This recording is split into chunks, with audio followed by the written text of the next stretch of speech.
What's up, YouTube? Baseball Card Junkies TV here. Titanic Taters. Tops 85401. So we got what we think is a fun video for you guys here.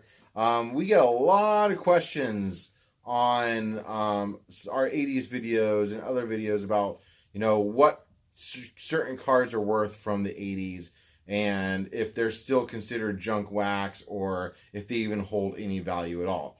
So hopefully this video will answer all of those questions. And guys, I think you're going to really enjoy this video. There's a lot of interesting stuff that Eric and I were able to dig up. And it only took us like 5 or 10 minutes to dig this stuff up. So you guys can go back and do your research. And this is as of August 18th, 2018. That's when we did our research on some of these cards. Yeah. So what we picked here are rookie cards or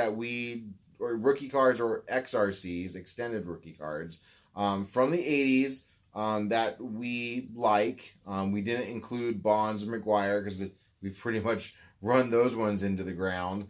But we picked them in PSA 10s, and it was auction style only. We didn't include buy it nows. But what was interesting, what I discovered about the buy it nows, is they pretty regularly sold for like 20% higher or 30% higher than what the auctions were. for the most part, they sold a little bit more, and that's probably because people just don't want to battle it out in an auction format. Yeah. So if you're looking to maybe save a little bit of money, you got to be patient and try to win an auction. Yep. And if it's something you want in hand right away, pay a little bit extra. You can do it, buy it now.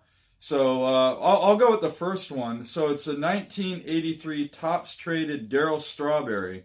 And this one sold for about $100 in a PSA 10, which this one in a 10 doesn't have a super huge premium like some of the other ones that we're going to talk about. Beautiful card, though. It is a gorgeous card. One of my favorite cards from the 80s at 83 Topps traded Darryl Strawberry.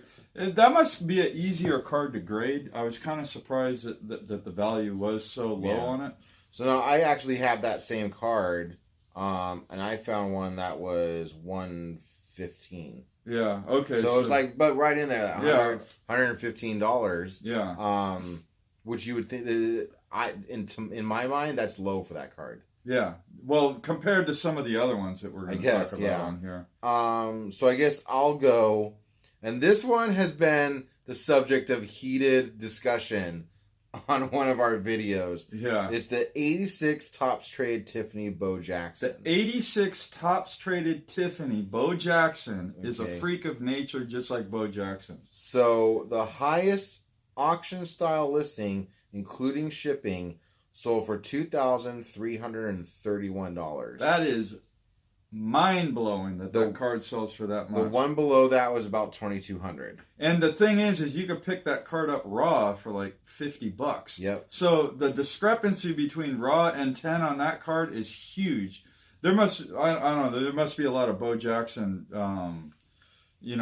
collectors on that PSA set registry, on maybe the Bo Jackson PSA set registry. I don't know, but that card is big money. To be fair, I find myself buying the PSA 10 Bo Jackson base cards lately. I don't know. I'm like starting my own little Bo Jackson traded collector. Yeah, well, Bo Jackson just, I don't know. He's know. just a fun dude to collect, for sure. So, so here's one. This one, okay, so I looked up the 1985 Donruss Roger Clemens and also the Topps Roger Clemens, and I was surprised. I thought the Donruss was going to sell more because of the black borders, but the Donruss topped out at about $275, somewhere in there, and the Topps, not the Tiffany, but the regular Topps was selling for over $500. So that one must be a lot tougher to grade than I thought. To get a PSA 10, the 85. I think just in general, 85 Topps is just way tougher to grade than I thought. Yeah. Because of the white borders. But Donruss and Fleer don't sell as high as Topps. And that one was an eye-opener for me. Did you? So I looked up 2 Clemens cards also. Yeah. Did you look up the Fleer? I did not look up the Fleer. So, okay. I looked up the 84 Fleer update, which is kind of like that's the card. That's usually. like the Holy That's Grail. like the Holy Grail. Yeah, except Or for it maybe was. the 85 tops traded Tiffany. So or tops Tiffany. 617 was the highest sold auction listing on the 84 Fleer update. The 85 tops Tiffany Roger Clemens was $3,290. Wow. That's, I mean, this is stuff, this is the first time I'm hearing this, but yeah, that's a lot more. For a player that is so widely disregarded and so many haters on Clemens in the hobby, for that card to be selling that much, is huge. Yeah, the Tiffany's are really, like the right Tiffany cards from the 80s. I think there's just something about the 85 set. I don't know, man. But the 85 tops definitely is selling really well. And the Tiffany and the regular tops. So here's one. This one didn't surprise me at all. It was right around what I expected. But it's a 1989 Donruss rated rookie, Ken Griffey Jr. And that one's right around $200, which is I bet you go back 5 years ago, it was about $100, so it's probably doubled in the last 5 years. But $200, and that seems about right. I mean, in raw form, you could buy that card for $1. You can find it for $1 in a dollar box all day long. But in a PSA 10, I mean, just because that card, the stock is so poor, the print quality was poor. They pump those things out so much to find that. Those don't grade out 10 very often, so yeah, 200 seemed about right. That one didn't surprise me too much. So I have Griffey on mine as well. Yeah. So we'll start with the 89 Upper Deck. PSA 10. Yeah, what's that one, like $500 or something? $663, basically. Wow, okay. All right. Wow. Now, the one that really I was like, wow, this has now become like the holy grail of Griffey is the 89 Bowman Tiffany, Ken Griffey Jr.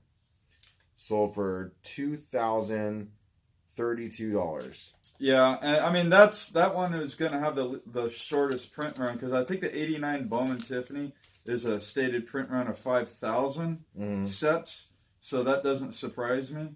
And I think the tops traded was easier to grade out at a 10, even though they're both... The traded was like in the $500 range. Okay, and I don't know what the stated print run is on the 89 tops traded. It could be as much as 10,000, but I know the Tiffany was only 5,000. Yeah, but it's a beautiful card too, that Bowman Tiffany. Yeah. I actually think it's a better looking card than the 89 Upper Deck. Now here's one that this one I found to be really interesting because I couldn't find any examples, and it's the John Smoltz Tops Big, 1989 Tops Big. There were no PSA 10s or PSA 9s or anything in the sold listing. So I thought that was interesting. But there was a buy it now, I think for a 9 for like $20 or something, which I thought was interesting. But anyways, that's just a card I think people just don't send in for grading. I don't know why I'm talking about that card. That card just I thought it was pretty interesting. Big cards. Yeah, I wonder if those Tops Big cards are ever going to be popular as far as like PSA 10s and stuff as the years go on. So anyways, I actually have the Fleer update, the 88 Fleer update glossy John Smoltz. Yeah, what did that one? $123.75. Wow. Yeah. So. Yeah. I guess if you really want to spend big money on a Smoltz rookie, that's the one. And so does he he's got an 89 Tops Tiffany, I guess. But not an 88 Tops traded. Yeah, so I wonder what the 89 Tops Tiffany on that, if it would probably the 88 Fleer update. Glossy would outsell that one. But here's one that really surprised me. It's back to 85 Tops Tiffany, the Eric Davis, $660. Holy cow, man, that one surprised me. And I'm going to follow that up with, the reason why that surprised me is because of the 83 Tops Tony Gwynn, $515. That doesn't surprise me so much. But what surprises me is that the Eric Davis sold for more than a Tony Gwynn. So some of these prices are just kind of like, who are these guys spending $660 on an Eric Davis rookie card? Just unbelievable, man. Obviously, the population report is a lot less on that than the Tony Gwynn, and supply and demand, but still, man, I found to be very interesting. Yeah. So now this one actually surprises me, knowing what the Eric Davis priced out at. Also knowing what the Bo Jackson Topps traded Tiffany from the same set. This was really, this one I had to do a double take as well. This was the 86 Topps traded Tiffany Will Clark. Highest sold price, $95. Yeah, so I think it's just got to be something about the set registry. I don't know, but that one was pretty shocking. Yeah. And then here's another one that shocked the hell out of me. You go the 84 Donruss, Don Mattingly, and you compare it to the 86 Donruss rated rookie Jose Canseco. What was that 84 Donruss Mattingly? $844. And the Canseco's $135. And both of those cards were like equally, hot in the 80s. And I think a lot of the values on these cards you would think would transition from the 80s, but I'm just shocked that the Mattingly is like 6 or 7 times as much as the Canseco. That shocks the hell out of me, especially because Canseco has really been surging in the hobby. His popularity, his cards are doing really, really well. And I don't know that Don Mattingly cards are, they're not doing horrible, but I can't imagine they're doing, in general, better than Canseco cards. Yeah. I don't know. I could be completely off. But there was a buy it now on his 84 Topps Tiffany for Don Mattingly. That was $1,299, $1,299 or something. Damn, like that. Dude, that's crazy.